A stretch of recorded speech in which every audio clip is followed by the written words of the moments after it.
Well, joining us on Good Morning India this morning, Mahesh Palawat, Vice President, Met and Climate Change at SkyMet Weather. We're also being joined by G. Sundararajan, climate activist and environmentalist. Mahesh Palawat, let me begin with you actually. What is the forecast now for Tamil Nadu? I believe Chennai is seeing a bit of sunshine this morning, which is going to come as a welcome relief. But more heavy rain in store? Yes, this relief is short-lived and a fresh low-pressure area is likely to form over Bay of Bengal and it is heading towards North Tamil Nadu coast. So, by 25th of November, we expect that rain activities will once again intensify over northern parts of Tamil Nadu like Tiruvallur, Chingalpet, Chennai, Ranipet, all these areas, and gradually southern parts of coastal Andhra Pradesh will also get heavy to very heavy rain, and these rain activities are expected to continue until November 28th. Okay. And focus will be on coastal areas of Andhra Pradesh between 27, 28 or 29th of November. And during that time, from Kakinada to Nellore or Tirupati, rain activities will be very heavy. But this particular weather system is not heading inside, or you could say interior parts. So South Interior Karnataka, particularly Bengaluru, Mysore, okay, all these areas will be safe and rain activities will be light or moderate over those areas. Yeah.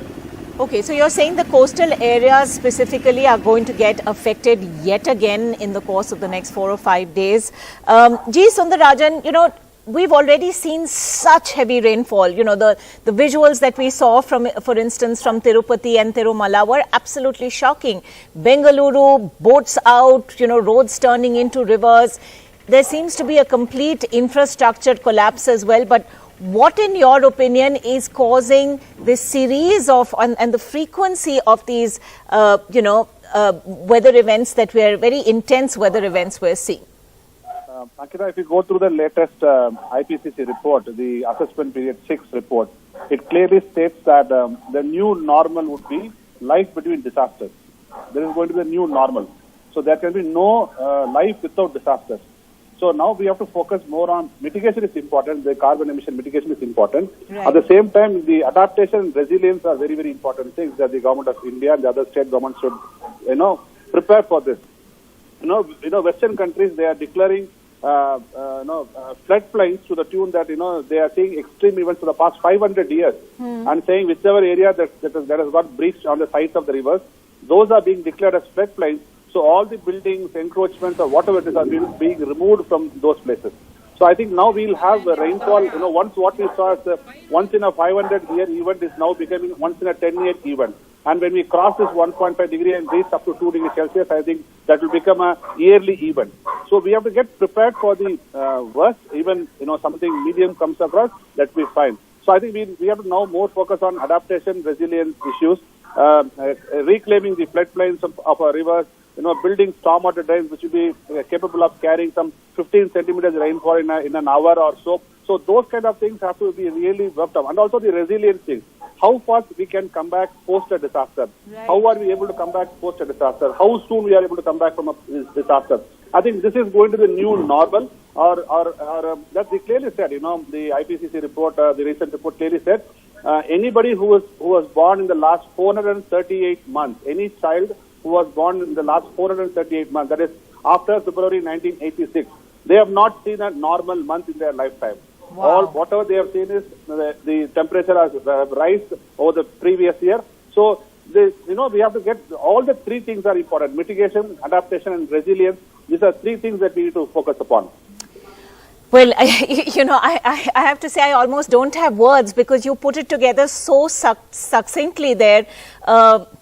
It really is about life between disasters, as you point out. Now, Mahesh Palawat, is that something that you're seeing in terms of, when you're forecasting as well, that the frequency of these extreme weather events is just, becoming, the gaps between them becoming shorter and shorter as the months progress? Yes.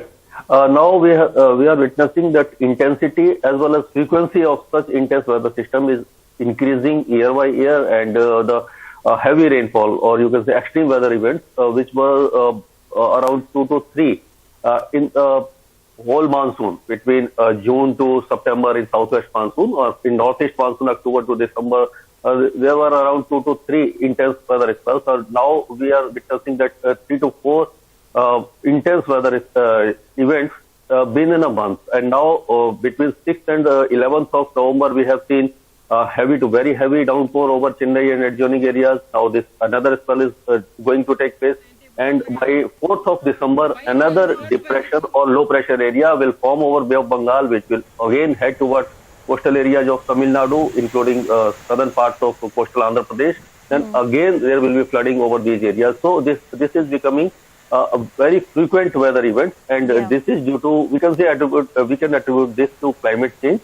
And air temperatures are increasing, so capacity of air is also increasing to hold the moisture, which is creating a huge, or you can say vertically developed clouds, which are capable of giving heavy downpour within a span of 2 to 3 hours. Yeah.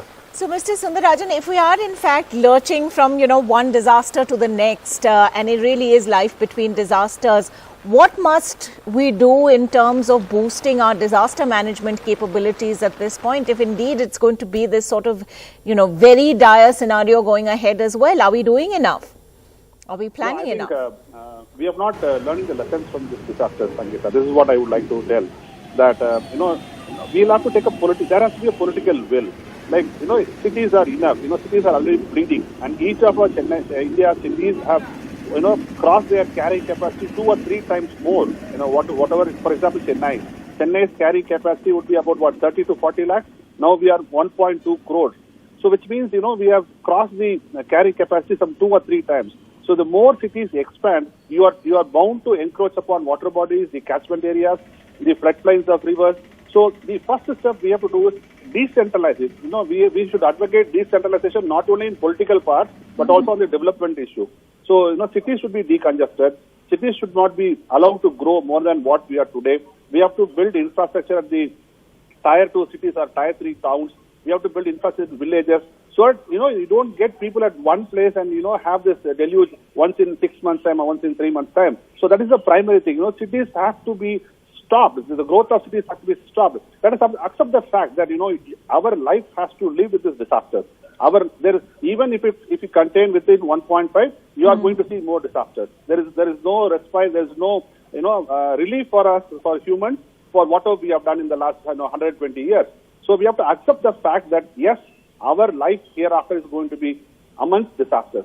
And I would also like to advocate one thing. There is no more question of environment versus development. It's no more. The question in front of us is survival versus extinction. Are we going to survive this, or are we going to become extinct? If we cross, because everybody is saying the current emission scenario, we will easily cross 5 degrees by the end of the century. So where do we leave this world to the next generation? So I think the primary factor now, above your economic growth, above your GDP, above your GST, whatever it is. So environment should be, our climate change should be the primary focus, and it's the most important challenge of our lifetime and for the humanity as a whole. Mr. Sundararajan, you clearly don't pull your punches. Thank you both, Mahesh Palawat and G. Sundararajan, for joining us on this on the show this morning. A very dire and grim picture being painted over there, a question of survival versus extinction, where development perhaps now needs to be rethought in a way where we have a planet to give to the next generation.